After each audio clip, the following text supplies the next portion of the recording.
Bom dia.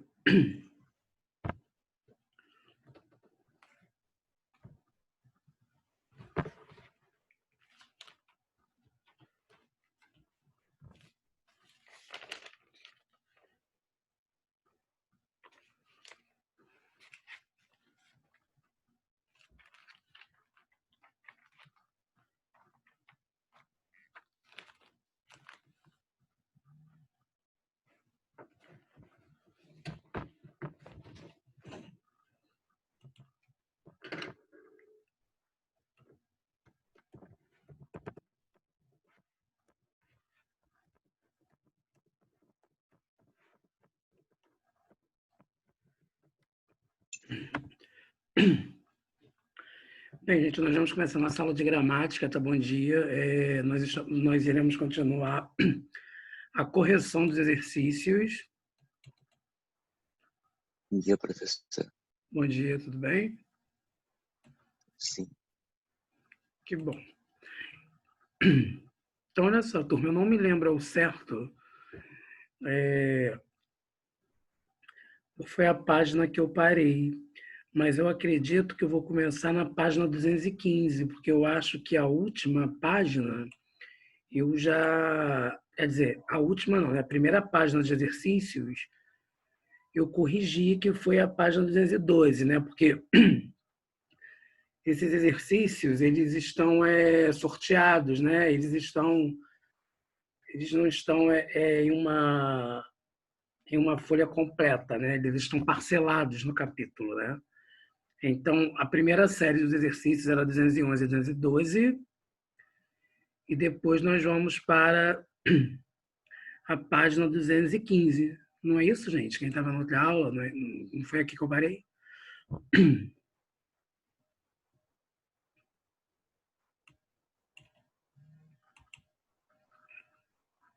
Então, olha só, vamos lá.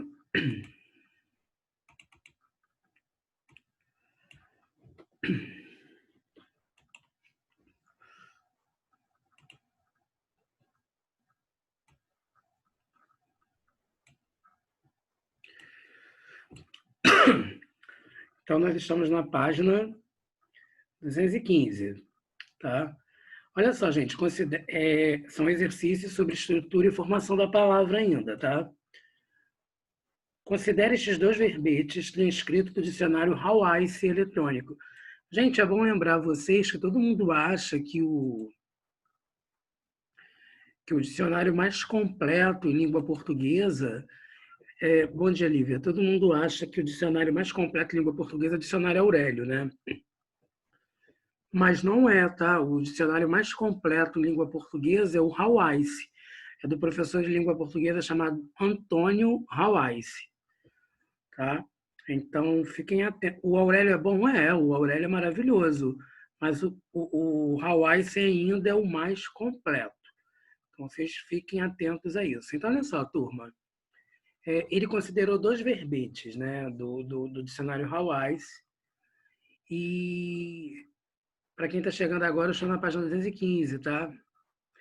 Então, olha só. Boquirroto, adjetivo e substantivo masculino, que ou quem não consegue guardar segredos, indiscreto, boca rota, né? Boca rota, adjetivo de dois gêneros, substantivos de dois gêneros, boquirroto. Relativamente a essas duas formas, assinale a afirmação incorreta.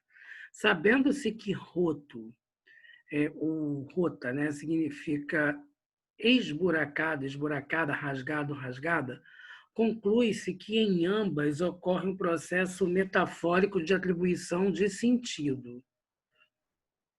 Sim, aqui está tendo uma metáfora, né, turma? Todo mundo lembrando que metáfora é uma comparação sem a conjunção subordinativa comparativa como. B.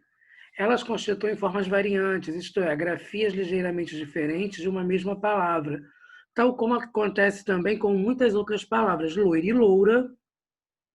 Gente, vocês sabem que existem palavras em língua portuguesa que têm duplo sentido. Desculpem, duplo sentido não. Dupla variação. Já ouviram falar disso alguma vez na vida? Quem já ouviu falar, coloca um joia aí. Quem nunca ouviu falar, ou então fala aí, professor, eu nunca ouvi falar, que aí eu vou explicar.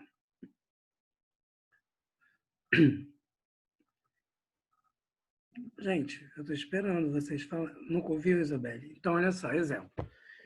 Vocês certamente já, porque a língua é viva, né? A língua portuguesa ela é viva. Então, certamente vocês já ouviram isso, mas vocês não estão associando ao termo que eu estou usando, a variedade dupla, dupla variação. Então, olha só, existe a palavra, olha só como vocês vão chegar agora e vão entender o que eu estou falando. A questão da dupla variação. Existe a palavra 14, mas também eu posso falar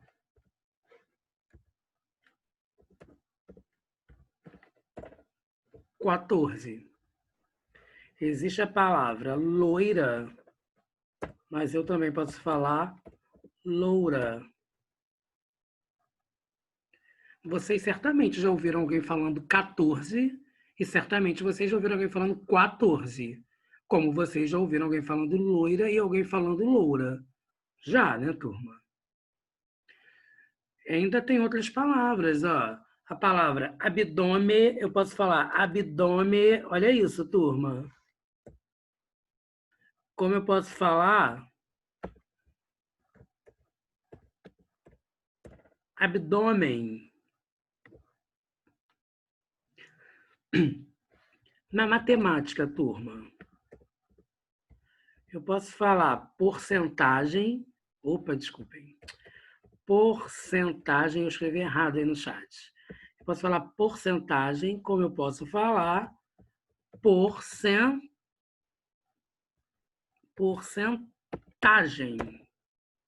Como eu posso falar percentagem.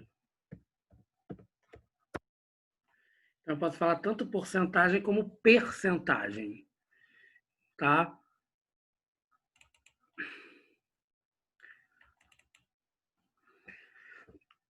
Então, ó, relampear e relampejar, relampaguejar, relampaguear. Só que existe uma maneira formal, uma maneira culta e todas as outras são informais. A primeira formou-se por composição por aglutinação. Composição por aglutinação. Vamos lá, primeiro ano. É quando eu tenho duas palavras. Composição. É quando eu tenho duas palavras com radicais diferentes. Guarda-chuva.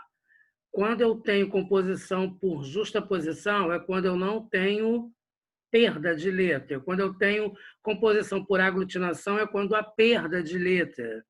Então, no caso, composição por aglutinação. Fidalgo, filho de algo. Lobisomem, lobo mais homem. Está havendo perda quando eu uno essas duas palavras. Planalto, plano mais alto. Embora, em, mais, boa, mais, hora. Estão lembrando dessa concessiva, dessa conjunção adverbial subordinativa concessiva? Embora, como se trata da mesma palavra, ambas se formaram pelo mesmo processo, composição por justaposição. Não, né, gente? Se você acabou de falar que a D, a primeira, no caso, boquirroto, composição por aglutinação, e a segunda por justaposição, os dois processos não podem ser o mesmo. Então, é a letra E. Tudo bem? Alguma dúvida? Então, vamos lá. Em uma prova escolar, gente, isso aqui é maravilhoso, olha isso. Isso aqui é bem a minha cara em prova.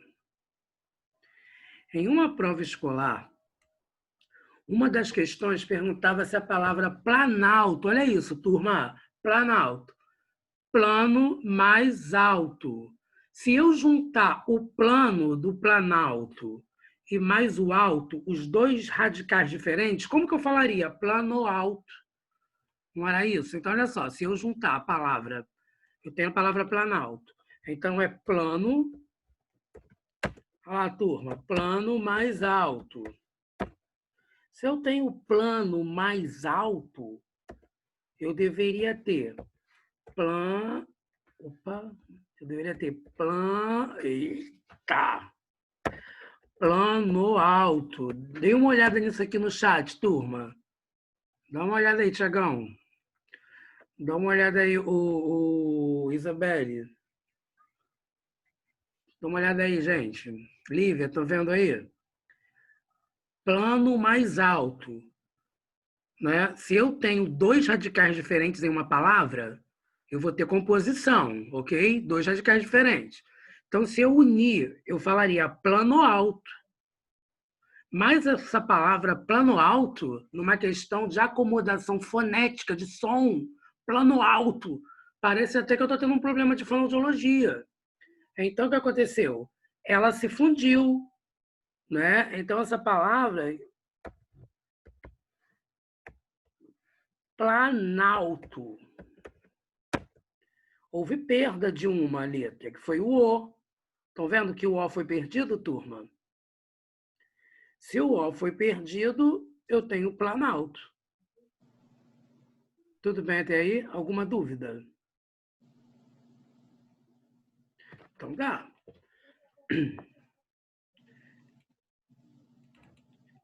Então, olha só.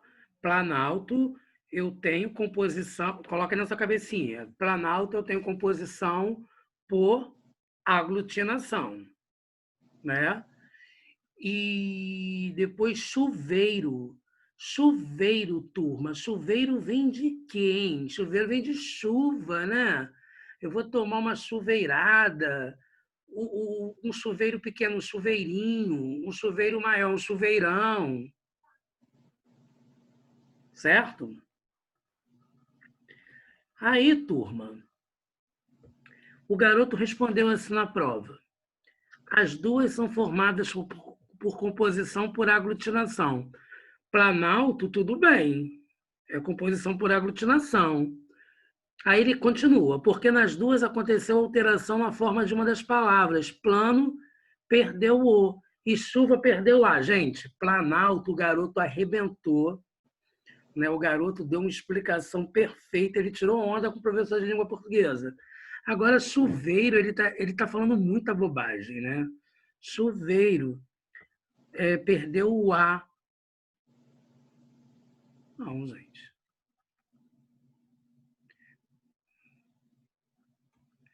Então, aqui no caso, o chuveiro, como é que eu teria aí? Eu teria uma derivação sufixal, né? Que está vendo depois. Estou colocando sufixo depois. Existe o radical chuve, né? Chuve. E eu coloquei o sufixo eiro. Então, chuveiro. Então, no caso, vocês estão vendo que a resposta em rosa aqui, né? A resposta do professor. Eu acredito que vocês já estão sabendo disso, né? Porque tem outros professores que trabalham dessa forma. Ok, até aqui, turma, alguma dúvida? Não. A resposta dada por esse aluno está correta? Parcialmente, né? Uma sim, porque parcialmente? Uma sim, a outra não. Então tá, turma, vamos para o próximo. No texto a seguir, o narrador descreve uma paisagem vista do interior de um carro em movimento. Leia-o. Botafogo, etc. Botafogo, que saudade de Botafogo. Olha isso, turma. Beiramarávamos em alto pelo espelho de aluguel arborizado das avenidas Marinha sem sol. Losangos tênues de ouro bandeira nacionalizavam o verde dos montes interiores. No outro lado azul da Bahia, a Serra dos Órgãos cerrava barcos. Copacabana era um veludo arrepiado na luminosa noite varada pelas frestas da cidade. Quanto tempo que eu não leio isso? Gente, olha só. Existe um poeta em literatura chamado... Ele faz parte da segunda geração modernista, tá? Da segunda não, desculpe, perdoem-me, da primeira geração modernista, que é os Oswald de Andrade. Então, olha só, gente, quando eu falo Oswald, esse nome, ele é inglês, né? Ele está derivando da língua inglesa. A origem dele inglesa. Então, olha só, turma. Já estudaram Semana de Arte Moderna em História? Já, né? Essa altura do campeonato, vocês já estudaram isso. Já ouviram falar? Então tá, então olha só, Isabelle. Um pouquinho aí de tio Ronaldo em História e Literatura, tá? Turma, na Semana de Arte Moderna, o que acontecia? A sociedade estavam acontecendo vários fatos marcantes no mundo. Então, a história registrava isso, com os acontecimentos. E depois disso, a própria literatura acompanhava os fatos que aconteciam na história. E aí, turma, o Brasil ele estava passando por uma influência da Europa. Então, existiam as escolas literárias. Já ouviram falar disso em literatura, não já? As escolas literárias. Então, eu tinha literatura informativa, ou quinhentismo, que não era considerado literatura porque ainda não havia registros, né, aqui em terras brasílias. Então, existiu o barroco, depois o arcadismo, depois o romantismo, depois o realismo, o naturalismo, o simbolismo, desculpem, o parnasianismo, o simbolismo, o pré-modernismo, o modernismo, a literatura contemporânea, que é a literatura até os nossos dias, agora, desse momento. Então, turma, eles estavam lutando por uma identidade nacional. Na Semana de Arte Moderna existia uma identidade, uma luta, uma causa por uma identidade nacional nas artes plásticas, na literatura, no teatro, no cinema, enfim, sem influência da Europa. Eles queriam criar uma arte tipicamente brasileira. E aí o Oswald de Andrade, que até então ele estava lutando por essas causas, né, brasileiras, nacionalistas, era uma grande ironia, porque ele não queria influência da Europa no país dele, mas o próprio nome dele é inglês, Oswald. Estão percebendo, turma, a ironia? Ok, Guilherme. Estão percebendo a ironia, turma? Isabelle, isso é bem a tua cara, não é isso? Eu estou imaginando aqui eu falando isso na sala de aula, você me olhando assim, rindo, professor. Ó, então olha só, turma. Deixa eu ver aqui onde que eu estou. Então, esse é o nosso amigo Oswald de Andrade. Gente, literatura é bom, tá? Não pensem que é ruim. Eu estou levando uma surra com o primeiro ano da Sulacap. Eles não gostam de literatura de jeito nenhum. Meu Deus, eu estou quase já virando palhaço para poder dar aula de literatura para aquela turma. É.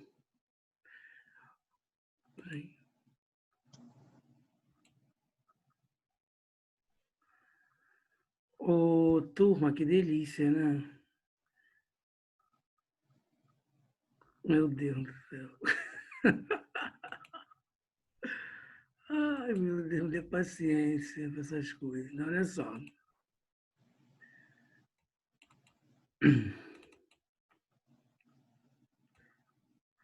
Considere as palavras abaixo presentes no texto e responda aos itens de A a D da próxima página.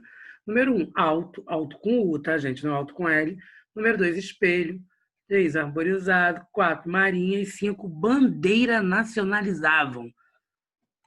Juntou, né, uma palavra com a outra, né? Bem, gente, está falando aqui de Rosa, né? Professor, se considera oportuno comentar com os alunos que hoje Oswald de Andrade foi um poeta paulistano, desde cedo entrou em contato com a cultura da vanguarda, tendo sido um dos idealizadores, mas eu acho que eu expliquei mais que isso, né?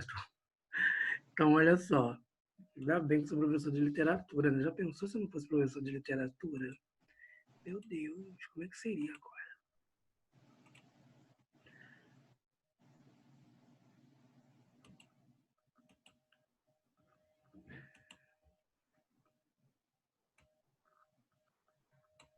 Então, olha só, gente. A. Como se classifica quanto à formação a palavra dois? No caso, turma, a palavra dois seria espelho, né? Então, espelho é uma palavra primitiva e não se formou de outra da língua, né? B. Qual delas se formou por duas derivações sucessivas? Justifique. Turma, isso é bem interessante, porque olha só, eu tenho a palavra arborizado, né? Então, olha só, arborizado, na verdade, significa árvore, que vem do latim, né? Por arborem. Por isso, turma, que eu tenho a própria palavra arborizar, certo? Então, no caso,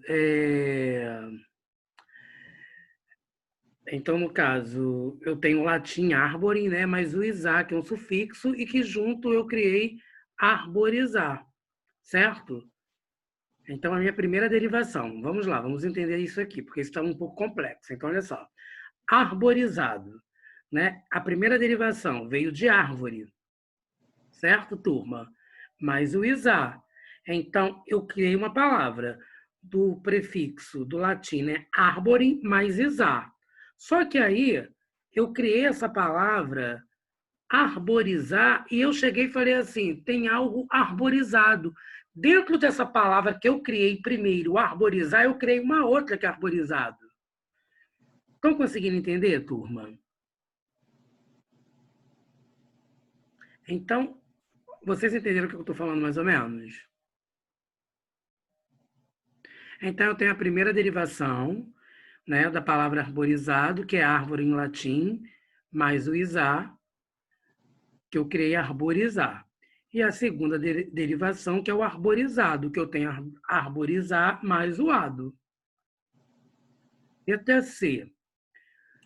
As palavras 1 e 4 formaram-se pelo mesmo processo? Não, né, gente? Auto de automóvel. O meu auto está com um problema, o meu automóvel, o meu carro. Como eu posso falar? Vou ao otorrino. Eu não vou falar que eu vou ao otorrinolaringologista. Eu vou ao cinematógrafo. Eu vou ao cinema. Gente, a palavra é cinematógrafo. Nós falamos cinema.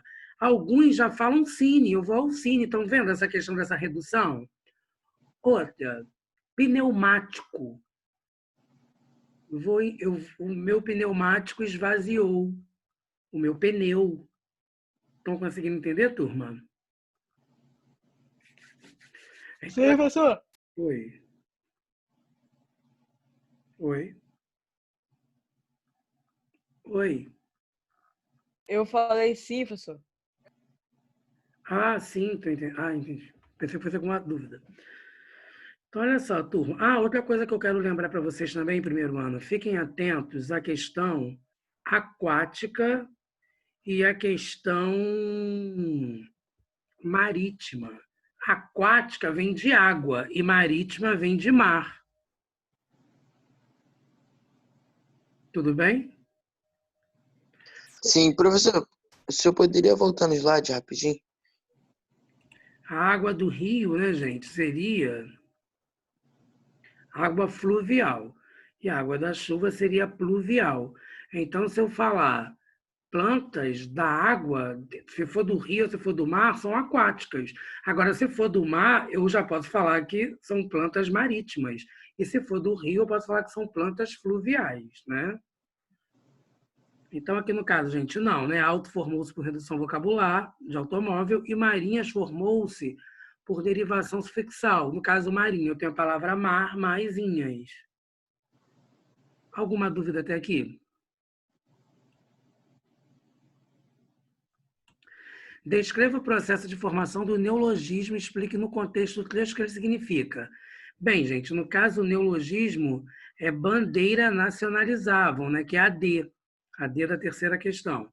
No caso, eu tenho a flexão do verbo bandeira nacionalizar, que formou-se por dois processos, né? Então, olha só, composição por justaposição e derivação sufixal. Dois processos. Então, olha só, primeiro eu tenho bandeira mais nacionalizavam. Eu juntei, eu uni e não houve perda. Então, aí eu tenho composição por justaposição. Bandeira nacionalizavam. Eu tenho a palavra bandeira, mas a palavra nacionalizavam. Juntei, não houve perda. Composição.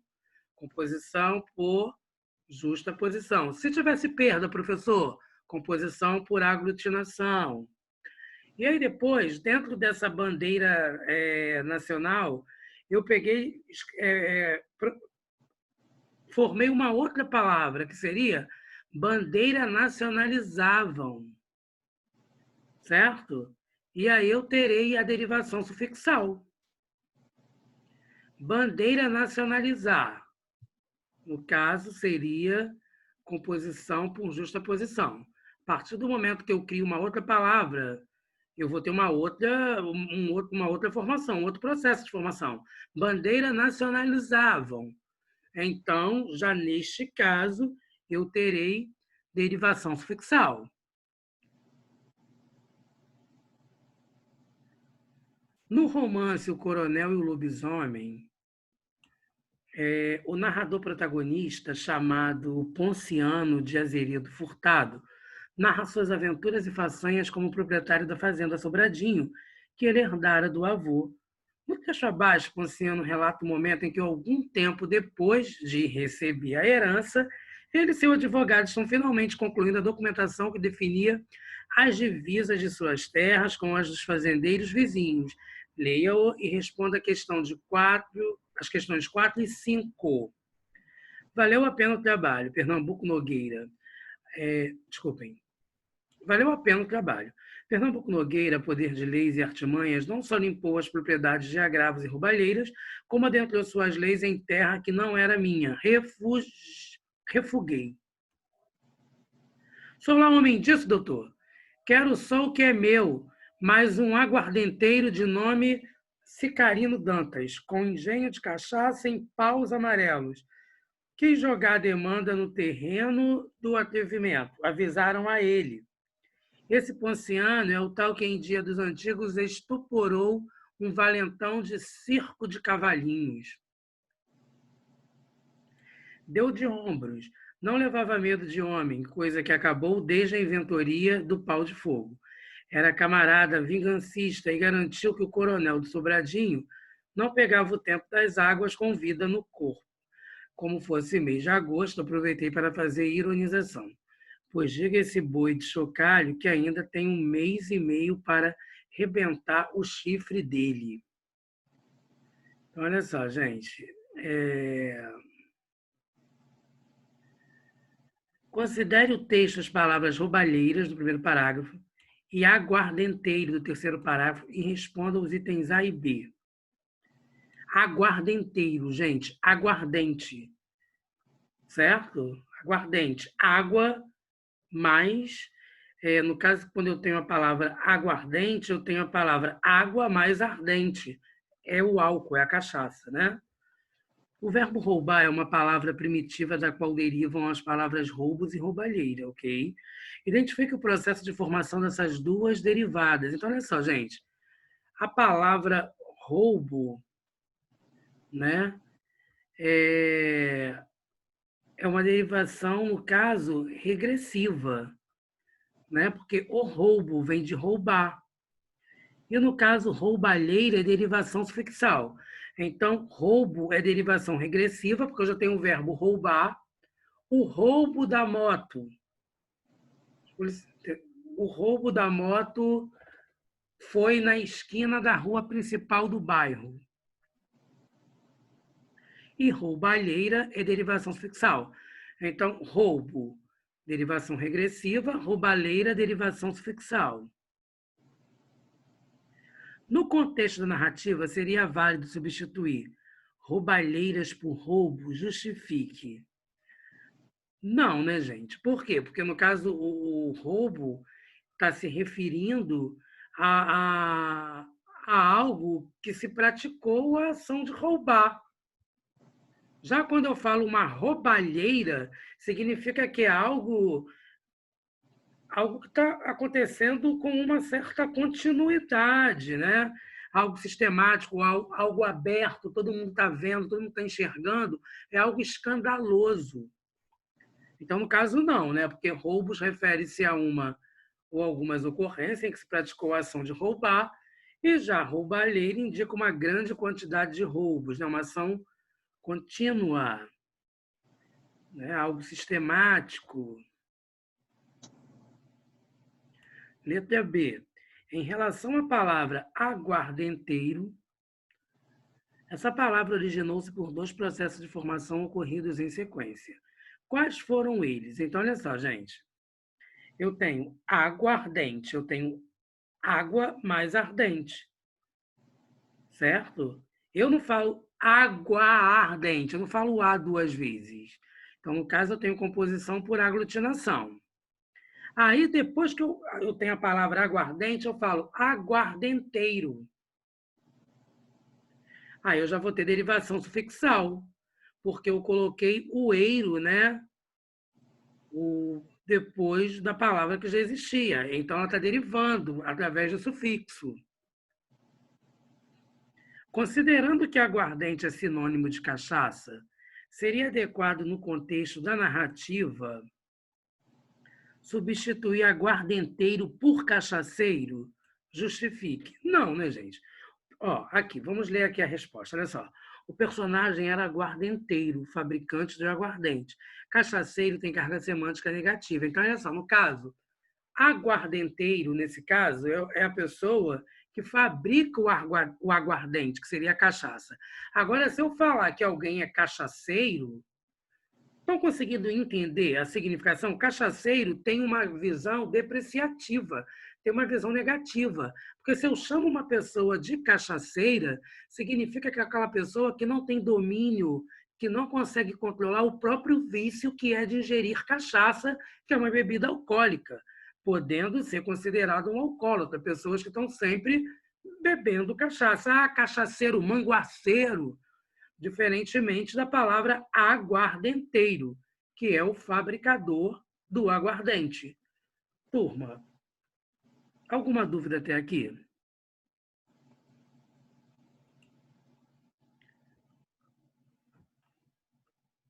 Não, Isabelle. Então, olha só. Presta atenção aqui, Isabelle. Aguardente, né? Existe a palavra aguardente. Aguardente é cachaça, tá? Aguardente é cachaça. Então, exemplo. Quando eu tenho a palavra... Olha só, é igual uma palavra banqueiro e bancário. Do banco, finanças, dinheiro. Banqueiro e bancário. Tem uma diferença, certo? Banqueiro é o dono do banco, o manda-chuva. E o bancário? Bancário é o cara que trabalha no banco.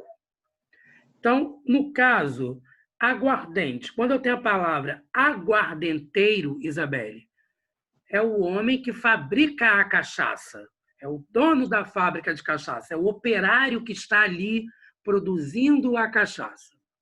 Aí está perguntando se pode substituir a palavra aguardente, aguardenteiro, por cachaceiro. Eu estou dizendo que não. Por que que não pode? Porque a palavra cachaceiro tem uma significação depreciativa, negativa. Cachaceiro é um indivíduo que está sempre se embriagando, tomando cachaça ao ponto de se embebedar. E, nesse caso, manguaceiro não teria o mesmo significado, a mesma significação de cachaceiro. Cachaceiro seria uma significação e aguardenteiro seria uma outra significação. Compreendeu? Isabelle Luiz. Isabelle Luiz. Ok? Saudades de mim, né? Eu sei que você está com saudades de mim. Então, olha só, turma. Alguma dúvida até aqui? Primeiro ano.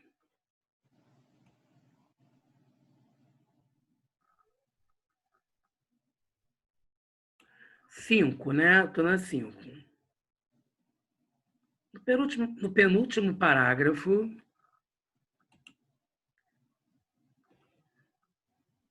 Lívia.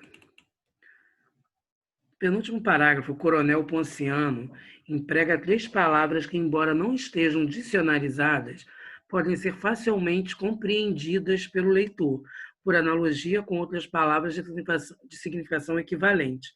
Transcreva do texto essas 3 palavras e relacione a cada uma delas a palavra dicionarizada correspondente. Então, olha só, turma. Eu tenho a palavra inventoria, né? Que não, essa palavra não é dicionarizada. E, no caso, a que é dicionarizada, ele falou inventoria, mas, na verdade, ele quer dizer invenção. O que está dicionarizado é invenção. Depois ele fala vingancista. No caso, ele está querendo dizer que alguém é vingancista. Alguém que é vingancista, a palavra vingancista também não está. O que está dicionarizado é a palavra vingativo. E ironização. A palavra ironização também não é dicionarizada, turma.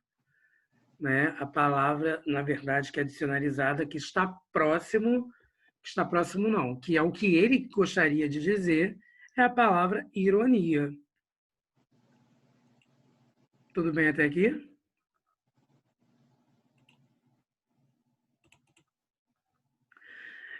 B.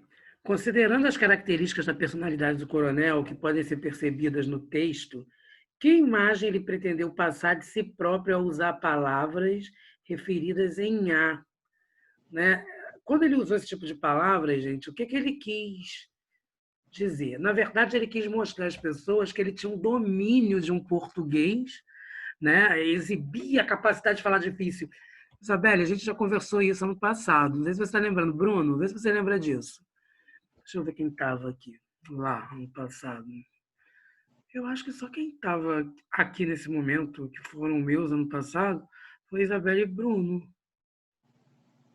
Tá, então olha só, turma, vocês, né, meus alunos desse ano, mais os 2 que foram ano passado, eu tinha falado que tem algumas pessoas que elas se confundem ao falar, elas querem passar uma imagem que tem um português extremamente perfeito, e ao invés de falar coisas corretas, elas acabam falando coisas desconexas, coisas sem sentidos, coisas descontextualizadas, coisas que não tem nada. Gente, certamente vocês já ouviram alguém fazer isso. Já. Né? A gente até riu, né? Bruno, você está lembrando disso? Que as pessoas querem falar aí.